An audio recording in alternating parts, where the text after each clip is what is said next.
Oke. Yeay. Kembali lagi di Jakarta Gentleman's Club. ya, Bersama gue Obri dan Bob. Bob, kita ngobrol-ngobrol santai di sore hari ini. Tanggal berapa Bob hari ini? 14 ya? 15. Oh 15. Lu suka lupa. Udah lupa Bob. Udah kelamaan PPKM Bob. Iya. Nah hari ini kita akan membahas tema yang pasti lagi hype, lagi viral juga di Indonesia. Karena faktanya membuktikan bahwa kita menjadi negara nomor 1 penderita penyumbang COVID-19 di dunia, Bob. Gimana, Bob? Ini jumlahnya, Bob. Gue lupa, gue pakai COVID ini dulu, masker dulu. Wah, Ya.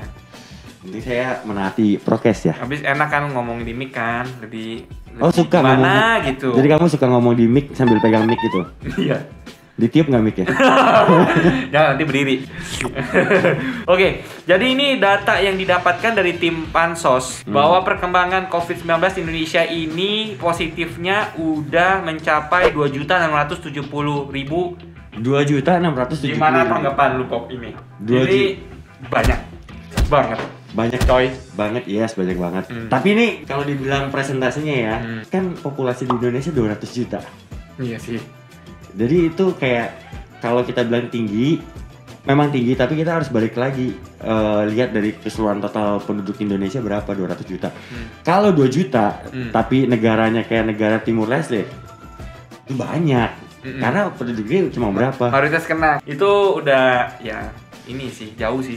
Jauh, dan yang Jauh sembuh kan 2 juta 157. 157 dari 200 juta. Mhm. Dan yang kena 2 juta, dan yang sembuh tuh tetap lebih banyak sebenarnya ketimbang yang meninggal. Itu kalau menurut gue pribadi, tapi bukannya gue bilang kayak gini loh, oh dikit gini-gini, enggak, Tenang dikit aja itu, gitu ya. ini tetap banyak, cuman kita tuh jangan terlalu panik juga gitu. Apapun yang dilakukan secara panik itu kan gak Gak pernah bagus kan. Bukan jangan panik kali Bob ya, jaga protokol kesehatan. Iya. Karena kita ini udah PPKM udah hampir jalan seminggu Bob. Iya, makanya Ya kan? harus dipatuhi juga sih PPKM. Kenapa? Nggak bosan apa tiap hari lockdown dari tahun 2021. Gue sih jujur gue bosen. Bosen kan? Gue lebih capek kerja di rumah Bob. Makanya lebih cepat kelar, lebih enak bisa jalan-jalan kan. Iya, tapi kayaknya sih masih lama ya Bob. Karena masih banyak banget yang tiap hari kita nonton berita tuh semuanya menakutkan. Abis itu berita, gua ke TikTok. Pas gua pindah ke TikTok, ini unik juga. Kalau di berita itu kan dari satu suara, misalnya kan ya, bukan dua arah gitu kan. Dari media lah. Kalau TikTok itu everyone bisa kan. Iya.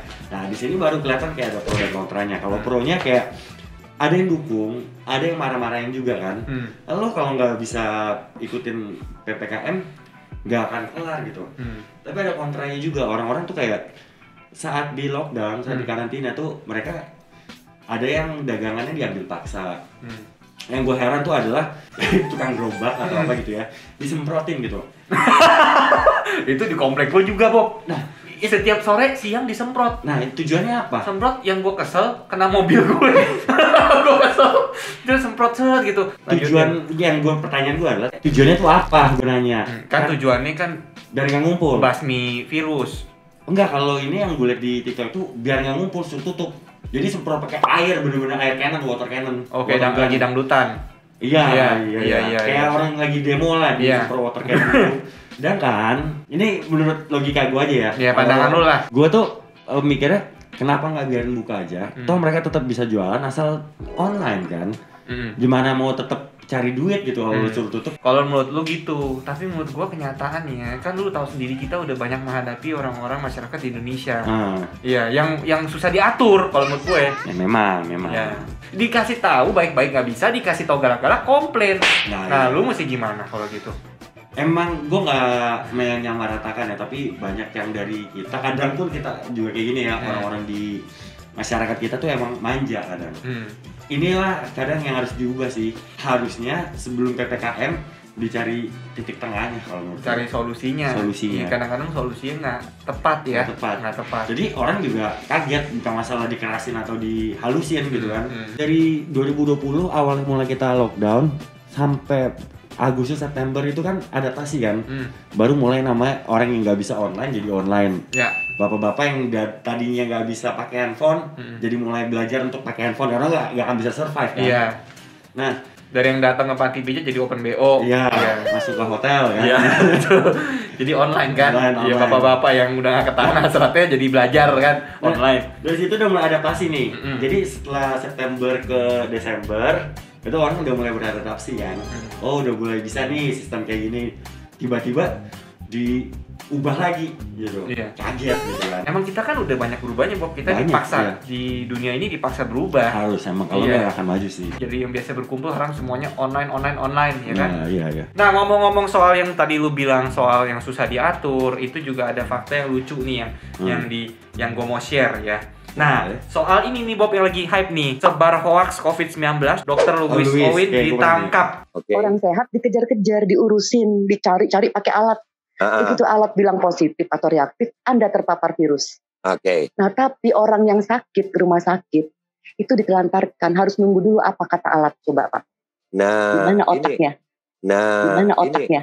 Dan ini memang betul Pak, media is the real virus. Nah, itu dok. Mudah-mudahan saya termasuk. Jadi caranya ini Pak, virus ini kan menularnya bukan lewat droplet, tapi kan lewat media. Makanya saya pakai cara yang sama. Saya menyebar berita kebenaran itu pun melalui media. Mantap kan? Luar biasa kan? Ya, lagi kala gini juga masih ada juga yang percaya ini konspirasi ya. Whatever lah ya sebenarnya ya, kalau menurut gue sih konspirasi emang pasti ada tapi tetap jaga kondisi juga lah ya demi keselamatan kita juga ya. Kalau gue pikir gini, mungkin bisa dibilang COVID konspirasi, tapi dia mungkin kan. Tapi gue percaya karena gue lihat ada yang kena. Tapi kalaupun COVID itu konspirasi, lu bisa apa gitu? Ya mau ngapain? Ya. Kayak udah terjadi juga ya. Lu lihat di si A, si B, si D kena gitu. Dan lo nganggap itu konspirasi, ya udah, it's okay. Tapi lo mau gimana? Ya mau ngapain? Yang penting kita ngurus diri pribadi masing-masing, keluarga kita, teman-teman, sama gimana kita jaga diri gitu loh. Bertahan hidup nih sekarang, misi hidup kita gitu. Kesimpulannya ya please lah ya, jangan bikin makin sulit keadaan. Iya, tetap prokes aja, standby di rumah masing-masing. Ya, walaupun bosan, walaupun jenuh banget ya. Nah, ini gue juga masalah vaksin ya. Masalah vaksin itu juga ada suatu perdebatan juga. Ada juga yang bilang nggak perlu vaksin, dan ada juga kalau ini ada yang pilih vaksin. Tapi emang saudara gue yang tinggal di Australia, Bob, dia juga ngomong bahwa itu perdebatan masalah vaksin merek Sinovac sama AstraZeneca. Nah, kalau kata dia, warga di Australia itu disuruh vaksin ulang lagi pakai Sinovac karena Astra itu nggak cocok. Lebih cocoknya itu banyakkan Astra itu ke orang-orang yang udah senior atau yang bisa dibilang 50 ke atas. Kalau misalnya yang anak-anak muda nggak cocok, makanya divaksin ulang. Dan Singapura pun udah menyatakan itu betul penelitiannya. Bingung kan Bob, siapa yang bisa dipercaya kan? Ini ada satu video siapa lagi yang benar, tapi ya kita tetap ikutin Kemenkes. Mantan menteri kita juga ya, atau siapa gue lupa, juga bilang kalau virus itu kalau yang mutasinya alami, dia nggak akan tambah ganas, justru akan lebih turun. Kenapa? Soalnya virus itu kan butuh inang, ya kan? Saat dia tempel inangnya, kalau inangnya mati dia nggak bisa apa-apa. Jadi dia kayak self defense gitu, kayak menurunkan keganasan dia biar inangnya nggak mati dan dia bisa ada di sana. Kira inang lagi nyanyi. Anang, ya anang.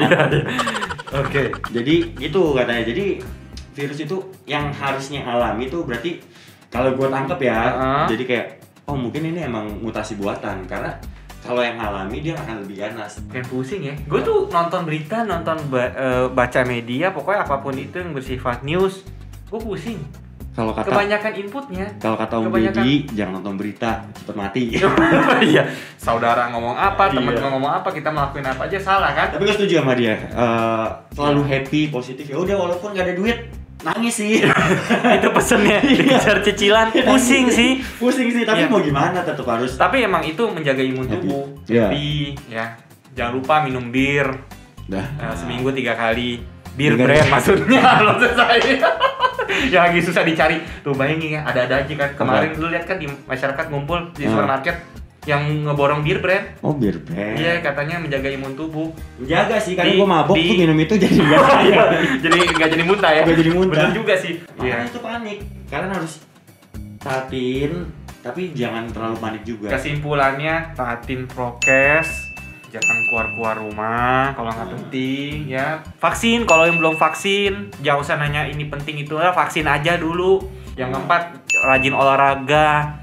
Kelima, enjoy aja sama keluarga sama temen-temen. Yang single, ya udah enjoy aja, nonton Netflix banyak kan channel yang bagus-bagus ya kan. Keep positif lah. Iya, kalau sosial media kalian isinya negatif, ya shutdown dulu untuk sementara. Shutdown, detox dulu sosial media. Karena nonton sosial media juga kita lihat orang mamer-mamer ya kan, kehidupan dia. Bodoh amat dia mau ngapain ya. Lu gue ya kan. Santai aja, mending nonton TikTok kan, banyak cewek-cewek goyang. Tapi banyak TikTok juga lumayan toksik juga kadang. Oh gitu ya? Iya, ada video-video yang IG juga ada cewek goyang sebenarnya ya. Kok gue jadi mempromosikan TikTok. Kalau yang bener-bener isinya positif semua ada di Pornhub. Nanti disensor ya. Iya, nggak usah sensor, emang bagus kok. Iya. Lu nonton di mana aja tuh kesannya wah positif. Positif, ada Asian, Ebony, ya BBW. Ya ini sih pendapat kita tentang COVID. Kalau menurut gue ya COVID ya ginilah, kita bawa enjoy aja, kita nggak tahu sampai kapan, sampai masih lama sih sebenarnya. COVID ini kalau nih kan? Ini pesan gue ya, sebagai orang yang nggak punya pendidikan yang baik dan sebagai orang-orang biasa-biasa aja. Ya. Kalian misalnya kalau mau ini kelar, kita nggak bisa sendiri-sendiri. Jadi COVID ini kalau mau kelar kita harus gotong royong bareng-bareng, jangan saling ngeblame dan jangan terlalu panik juga. Jadi kita ini bisa kelar kalau kita satu Indonesia ya bareng-bareng kelarin gitu. Jangan salahin A, salahin B, salahin C. Ya, dan pemerintah juga ngadepinnya juga harus. Iya, jangan bertindak lebay juga. Iya, jangan terlalu berlebihan juga. Kalau mereka nggak tahu dikasih pengertian. Iya. Dan tapi orangnya juga yang dikasih pengertian, dia juga harus terima gitu kan. Jangan ngelawan juga. Jadi nggak akan bisa kelar kalau kita cuma mikirin pemikiran kita yang benar. Kita gandengan tangan aja bareng-bareng. Berarti dari kalian panik buying, terus nyalain satu kanan satu kiri. Ini pemerintah bohong nih, konspirasi. Yang satu bilang ini banyak ini. Kalian turutin itu ya berhasil lah. Iya. Konspirasi jadi berhasil gitu kan. Benar, jadi berhasil. Ya, kepancing. Karena konspirasi dibuat untuk buat negara tuh panik. Iya. Abis panik negara jatuh, udah kelar semua. Kaca balau. Jadi kita kan akhirnya yang rugi kita juga. Beda. Iya, betul. Kita saling merangkul aja ya. Jadi kan dirangkul, apalagi apa pagi. Kalau misalnya stres DM kita aja, nanti kita kasih solusi kok, tenang aja. So far mungkin segini dulu. Apa mau bahas kegiatan kita sama PKM? Ya, itu nanti deh. Waktunya nggak cukup. Iya, kelamaan. So far kayak gini dulu, nanti kalau kalian kita lihat interaksi banyak, kita bakal ngundang yang lain lagi. Gua sama Bob, ya jangan lupa subscribe Pan Society di YouTube channel kita, di TikTok, di Instagram. Oke, see you. Stay safe, stay healthy. Yes. Bye-bye. Stay. Jangan lupa kan. Bye-bye.